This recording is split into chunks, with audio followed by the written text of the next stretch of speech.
Hello everyone, Girnar coaching academy या चॅनलवर तुमच्या सर्वांचं स्वागत आहे। आज आपण रायगड जिल्हा पोलीस 2023 ला जो पेपर झाला त्या पेपरमधले काही महत्त्वाचे प्रश्न आणि त्याचं पेपर विश्लेषण बघणार आहोत। बराच हे पेपरला आलेले प्रश्न नेहमी रिपीट होत असतात, तर आपण या पेपरचे काही महत्त्वाचे प्रश्न आणि त्याचं विश्लेषण बघूयात। प्रश्न क्रमांक 1, इसवी सन 1873 मध्ये ज्योतिराव फुले यांनी खालीलपैकी कोणत्या समाजाची स्थापना केली? 1 ब्राह्मण समाज, 2 सत्यशोधक समाज, 3 प्रार्थना समाज आणि 4 आर्य समाज। तर या प्रश्नाचं उत्तर आहे ऑप्शन क्रमांक 2 सत्यशोधक समाज। तर 1873 मध्ये महात्मा फुले यांनी सत्यशोधक समाजाची स्थापना केली होती। ब्राह्मण समाजाची स्थापना ही राजाराम मोहन राय यांनी केली होती। प्रार्थना समाजाची स्थापना आत्माराम पांडुरंग तडखरकर यांनी केली होती आणि आर्य समाजाची स्थापना स्वामी दयानंद सरस्वती यांनी केली होती। क्वेश्चन 2, चौरी चौरा येथील घटनेमुळे व्यथित होऊन महात्मा गांधीजींनी फेब्रुवारी 1922 मध्ये असहकार चळवळ स्थगित केली। हे चौरी चौरा ठिकाण कोणत्या राज्यात आहे? 1 महाराष्ट्र, 2 छत्तीसगड, 3 उत्तर प्रदेश आणि 4 पश्चिम बंगाल। तर चौरी चौरा हे ठिकाण आहे उत्तर प्रदेश। या प्रश्नाचं उत्तर ऑप्शन क्रमांक 3 बरोबर आहे। हे ठिकाण उत्तर प्रदेश राज्यात आहे। 4 फेब्रुवारी 1922 मध्ये असहकार आंदोलनात सहभागी झालेल्या शेतकऱ्यांच्या जमावाने पोलिसांची झटापट करून पोलीस स्टेशन जाळून टाकलं होतं। त्यात 22 पोलीस आणि 3 नागरिक हे ठार झाले होते। या घटनेमुळे महात्मा गांधीजींनी असहकार आंदोलन मागे देखील घेतलं गेलं होतं। प्रश्न क्रमांक 3, खालीलपैकी कोणत्या दिवशी जागतिक रक्तदान दिन साजरा केला जातो? 1 7 एप्रिल, 2 14 जून, 3 29 सप्टेंबर, 4 14 डिसेंबर। तर या प्रश्नाचं बरोबर उत्तर आहे ऑप्शन क्रमांक 2 14 जून। 14 जून या दिवशी जागतिक रक्तदान दिन हा साजरा केला जातो। 2004 पासून दरवर्षी 14 जून रोजी रक्तदान दिन पाळला जातो। 14 जून रोजी कार्ल लँडस्टेनर यांचा जन्म यांनी ABO रक्तगट प्रणाली शोधण्याचं श्रेय यांना भेटलं होतं आणि यामुळे त्यांना नोबेल पारितोषिक देखील मिळालं होतं।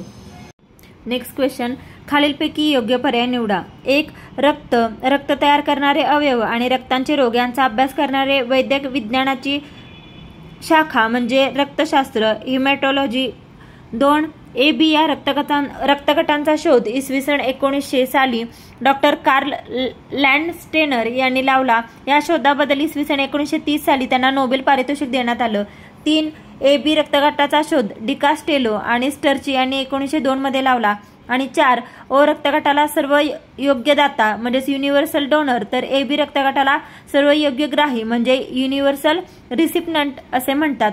तर ऑप्शन 1 आहे फक्त पर्याय 1 2 4 बरोबर, 2 पर्याय 1 2 3 बरोबर, 3 1 2 4 बरोबर आणि 4 यापैकी सर्व बरोबर। त्याचा करेक्ट आन्सर आहे ऑप्शन नंबर 4 वरीलपैकी सर्व बरोबर। रक्त तयार करणारे अवयव आणि रक्तांचे रोग यांचा अभ्यास करणारे वैद्यक विज्ञानाची शाळा म्हणजेच रक्तशास्त्र असतं, ज्याला हिमॅटॉलॉजी म्हणतात। ABO या रक्तगटांचा शोध इसवी सन 1900 साली डॉक्टर कार्ल लँडस्टेनर यांनी लावला होता आणि 1930 साली याबाबत त्यांना नोबेल पारितोषिक देखील देण्यात आलं होतं। O रक्तगटाला सर्वयोग्य दाताच म्हणतात आणि AB ला सर्वग्राही असं म्हणतात। नेक्स्ट क्वेश्चन, खालीलपैकी सर्वात कमी अपवर्तनांक म्हणजे रिफ्रॅक्टिव्ह इंडेक्स कोणाचा असतो? 1 हवा, 2 हिरा, 3 बेन्झीन, 4 कार्बन डायऑक्साईड। तर याचा करेक्ट आन्सर आहे ऑप्शन 1 हवा। सर्वात कमी अपवर्तनांक हा हवेचा असतो, वास्तविक तो 1.007 च्या आसपास असतो आणि हिऱ्याचा 2.42, बेन्झीनचा 1.33 आणि कार्बन डायसल्फाइडचा 1.43 एवढा अपवर्तनांक। नेक्स्ट क्वेश्चन, जेव्हा शुभ्र प्रकाश लोलकावर म्हणजे प्रिझमवर आपत्ती असतो तेव्हा वेगवेगळे रंग वेगवेगळ्या कोणातून वळतात। या 7 रंगापैकी कोणते रंग अनुक्रमे सर्वात कमी व सर्वात जास्त वळतात असे विचारले। ऑप्शन 1 लाल रंग व पिवळा रंग, 2 नारंगी रंग व लाल रंग, 3 जांभळा रंग व हिरवा रंग आणि 4 लाल रंग व जांभळा रंग। तर याचा करेक्ट आन्सर आहे ऑप्शन नंबर 4 लाल रंग व जांभळा रंग। आपल्याला माहिती आहे इंद्रधनुष्यात एकूण 7 रंग असतात आणि हे रंग जेव्हा शुभ्र प्रकाश म्हणजे प्रिझमवरती आपत्ती असतो तेव्हा वेगवेगळे रंग हे वेगवेगळ्या कोणातून वळतात आणि या 7 रंगांपैकी सर्वात लाल रंग हा सर्वात कमी आणि जांभळा रंग हा सर्वात जास्त वळतो। नेक्स्ट क्वेश्चन, भारतात कुशल दर्जाचे व्यवस्थापक घडवण्याची जबाबदारी खालीलपैकी कोणत्या संस्थेची आहे? आणि हे चार खाली ऑप्शन्स आहेत। तर याचा करेक्ट आन्सर आहे ऑप्शन नंबर 1 NID। तर भारतात कुशल दर्जाचे व्यवस्थापक घडवण्याची जबाबदारी ही NID कडे आहे. भारतात 1948च्या औद्योगिक धोरणानुसार लहान उद्योगाला चालना मिळावी या उद्देशाने ही NID ही संस्था स्थापन करण्यात आली होती आणि याची सुरुवात कुठे झाली तर याची सुरुवात ही अहमदनगर येथे केली. 8 नंबरचा क्वेश्चन बघूया. भारतात या उद्योगाला सनराइज क्षेत्र असं म्हणलं जातं. 1 रेशीम उद्योग, 2 सिमेंट उद्योग, 3 वाहन उद्योग आणि 4 खादी व ग्रामोद्योग. हा प्रश्न फार वेळा रिपीट झालेला आहे, नेहमी हा प्रश्न विचारला जातो. तर या प्रश्नाचा करेक्ट आन्सर आहे 3 वाहन उद्योग असं. तर भारतात वाहन उद्योगाला सनराइज क्षेत्र असं म्हणलं जातं. 2020च्या आकडेवारीनुसार भारतात ऑटोमोटिव्ह उद्योग जगातील 5व्या क्रमांकाचा आहे. भारत हा जगातील 4था सर्वात मोठा प्रवासी वाहन उत्पादक देश आहे आणि भारतानं 2014 मध्ये 14.5 अब्ज किमतीच्या वाहनांची निर्यात केली. Question number 9. हवेत तरंगत्या अवस्थेत असलेल्या अतिसूक्ष्म जलकणांचा किंवा हिमस्फटिकांचा समुच्चय म्हणजे काय? 1 धुके व ढग, 2 धुरके, 3 दव आणि 4 यापैकी नाही. तर या प्रश्नाचा करेक्ट आन्सर आहे ऑप्शन नंबर 3 दव. तर पदार्थाच्या असंख्य सूक्ष्म जलकणांना किंवा हिमकणांचा हवेत तरंगणारा दृश्य स्वरूपातला समूह म्हणजे ढग असतात आणि ढगात जलकणांना हिमकणांबरोबर सूक्ष्म धुलीकण किंवा धूम्रकणे असू शकतात. क्वचित प्रसंगी म्हणजे प्रदूषण, धुळीचे वादळ, ज्वालामुखी, अणुस्फोट अशा काही विशिष्ट कारणामुळे संपूर्ण ढग हे धुलीकणांचा असू शकतो. Question number 10. वायुरूप पदार्थांचे द्रवरूप पदार्थात रूपांतर होण्याची प्रक्रिया म्हणजे काय? ऑप्शन 1 सांद्रीभवन, 2 बाष्पीभवन, 3 द्रवीकरण आणि 4 यापैकी नाही. तर या प्रश्नाचं करेक्ट आन्सर आहे ऑप्शन नंबर 1 सांद्रीभवन. वायुरूप पदार्थांचे द्रवरूप पदार्थात रूपांतर होण्याची प्रक्रिया म्हणजेच काय तर सांद्रीभवन होय. आणि आता हवेच्या सापेक्षवरती देखील अनेक प्रश्न विचारले जातात, तर ते देखील बघूयात आपण की हवेची सापेक्ष आर्द्रता ही जर 100% झाल्यास बाष्पाचं सांद्रीभवन होऊ शकतं आणि द्रव्याचे वाफेत रूपांतर होण्याची प्रक्रिया जी असते त्याला बाष्पीभवन असं म्हणतात. Next question. रायगड जिल्ह्यातील पाताळगंगा ही नदी पश्चिमेकडे वाहत जाऊन कोणत्या खाडीला मिळते? 1 रेवदंडा खाडी, 2 धरमतर खाडी, 3 पनवेल खाडी आणि 4 बाणकोट खाडी. तर याचं करेक्ट आन्सर आहे ऑप्शन नंबर 2 धरमतर खाडी. पाताळगंगा ही महाराष्ट्राच्या रायगड जिल्ह्यातील एक नदी आहे आणि या नदीचा उगम हा सह्याद्री पर्वतात लोणावळा येथे होतो. ही नदी खोपोली मार्गे पश्चिम दिशेस वाहत जाऊन धरमतरच्या खाडीमध्ये अरबी समुद्राला मिळते. Next question. रायगड जिल्ह्यातील नद्यांचा उत्तरेकडून दक्षिणेकडे योग्य क्रम लावा. ऑप्शन 1 सावित्री, कुंडलिका, अंबा, पाताळगंगा, 2 कुंडलिका, अंबा, पाताळगंगा, सावित्री, 3 पाताळगंगा, अंबा, कुंडलिका, सावित्री आणि 4 पाताळगंगा, कुंडलिका, अंबा आणि सावित्री. तर याचा करेक्ट आन्सर आहे ऑप्शन नंबर 3. रायगड जिल्ह्याच्या नद्या उत्तरेकडून दक्षिणेकडे जाणाऱ्या आहेत पाताळगंगा, अंबा, कुंडलिका आणि सावित्री. या नद्यांवरती नेहमी हमखास प्रश्न विचारले जातात. Next question. रायगड जिल्ह्यातील पोलादपूर व सातारा जिल्ह्यातील महाबळेश्वरचा 2 तालुक्यांना जोडणारा घाट कोणता? 1 वरंध घाट, 2 आंबे नदी, 3 घोणसे आणि 4 कशेडी घाट. याचं करेक्ट आन्सर काय? ऑप्शन नंबर 2 आंबे नदी घाट. हा आंबे नदी घाट हा रायगड जिल्ह्यातील पोलादपूर व सातारा जिल्ह्यातील महाबळेश्वर या 2 तालुक्यांना जोडणारा घाट आहे. हा राज्य महामार्ग क्रमांक 72 असून 40 किलोमीटर लांबीचा हा गाडी रस्ता आहे. आणि आता वरंधा घाटाबद्दल बघूया. हा पुण्यापासून भोरमार्गे महाडकडे जाणारा आहे आणि कशेडी घाट हा मुंबई, गोवा, कोची या राष्ट्रीय महामार्गावरती स्थित आहे. Question number 14. ऑपरेशन सर्द हवा हे ऑपरेशन कोणातर्फे राबवले जाते? 1 भारतीय नौदल, 2 भारतीय सीमा सुरक्षा दल, 3 भारतीय भूदल आणि 4 भारतीय वायुदल. तर याचा करेक्ट आन्सर आहे ऑप्शन नंबर 2 भारतीय सीमा सुरक्षा दल. या भारतीय सीमा सुरक्षा दलाने जानेवारी 2022 मध्ये राजस्थान सीमेवर ऑपरेशन सर्द हवा हे सुरू केलं होतं. Question number 15. 2023चा प्रजासत्ताक दिनाच्या दिल्ली येथे झालेल्या परेडमध्ये कोणत्या राज्याला चित्ररथाचा पहिला क्रमांक मिळाला होता? 1 राजस्थान, 2 उत्तराखंड, 3 महाराष्ट्र आणि 4 केरळ. याचा करेक्ट आन्सर आहे ऑप्शन नंबर 2 उत्तराखंड. 2023च्या प्रजासत्ताक दिना दिवशी जो झालेलं परेड होतं ते उत्तराखंड राज्याच्या चित्ररथाला पहिला याचा क्रमांक मिळालेला होता. 2023ची उत्तराखंडची थीम होती मानसखंड. तर महाराष्ट्राबद्दल काही बघूया. महाराष्ट्राला चित्ररथाचा 2रा क्रमांक मिळाला होता आणि थीम होती शक्तीपीठ. Next question. जय जय महाराष्ट्र माझा, गरजा महाराष्ट्र माझा या गीतास राज्यगीत म्हणून जाहीर करण्यात आले आहे.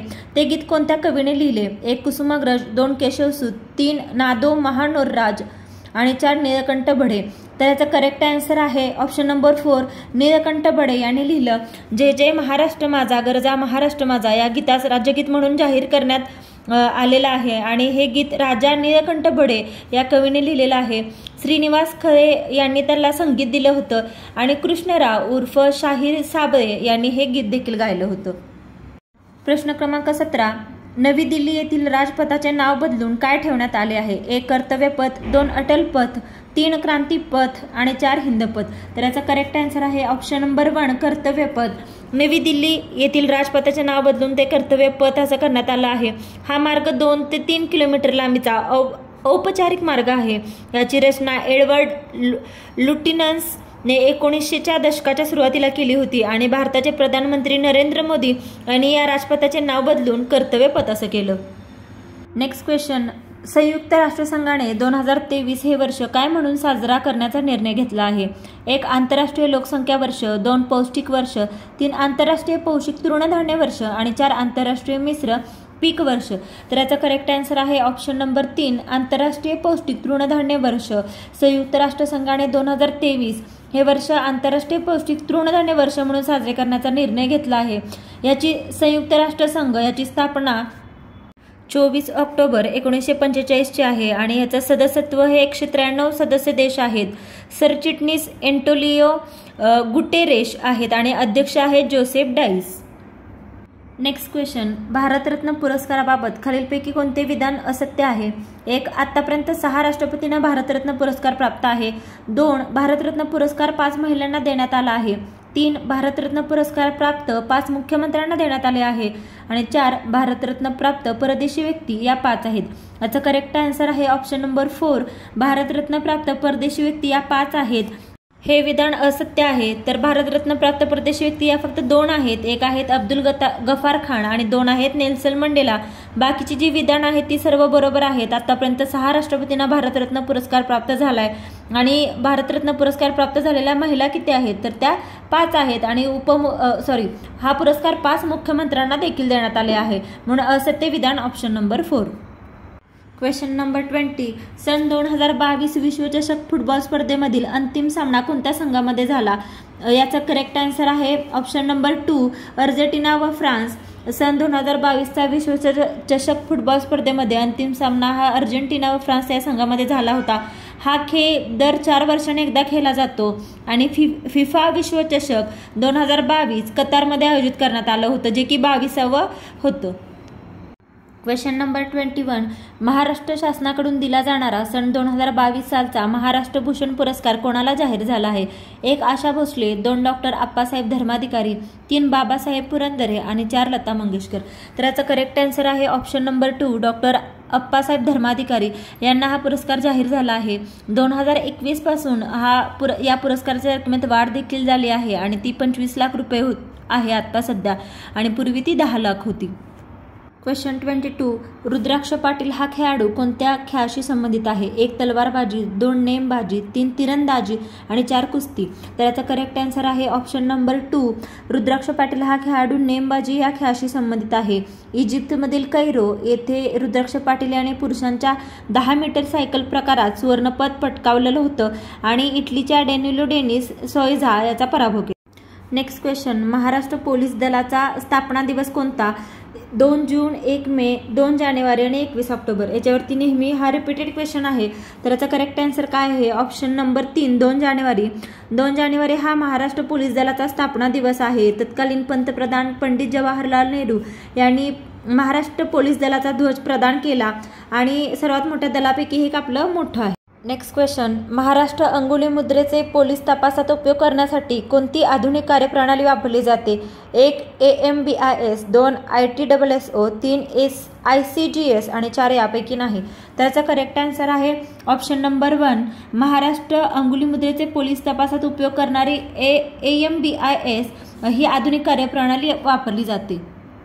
AMBIS याचा फुल फॉर्म आहे automated अल्टी model biometric identification system आणि ही यंत्रणा राबवणारं महाराष्ट्र राज्य हे भारतातील पहिलं राज्य ठरलं आहे आणि पोलीस ठाण्यात अटक आरोपीच्या उंगली मुद्रा पत्रिकेच्या ऑनलाईन नोंदणी करून त्यांना गुन्हेगारी प्रवृत्तीचा तपास केला जातो. नेक्स्ट क्वेश्चन, खालीलपैकी कोणते पोलीस ठाणे रायगड जिल्हा पोलीस दलाचे कार्यक्षेत्रात एक नाही? 1. मांडवा सागरी पोलीस ठाणे, 2. दिघी सागरी पोलीस ठाणे, 3. मोरा सागरी पोलीस ठाणे आणि 4. दादर सागरी पोलीस ठाणे. तर याचा करेक्ट आन्सर आहे ऑप्शन नंबर 3, मोरा सागरी पोलीस ठाणे. हे नवी मुंबई क्षेत्रात येतं आणि रायगड जिल्हा पोलीस दलाचे कार्यक्षेत्र हे राहिलेल्या 3 ठिकाणी आहे. Thank you for watching. Please व्हिडिओला लाईक करा, शेअर करा, कमेंट करा आणि चॅनेलला सबस्क्राईब करायला विसरू नका. आणि अशा प्रकारचे कोणत्या टॉपिकवरचे व्हिडिओ तुम्हाला पाहायला आवडतील ते कमेंट करून नक्की सांगा.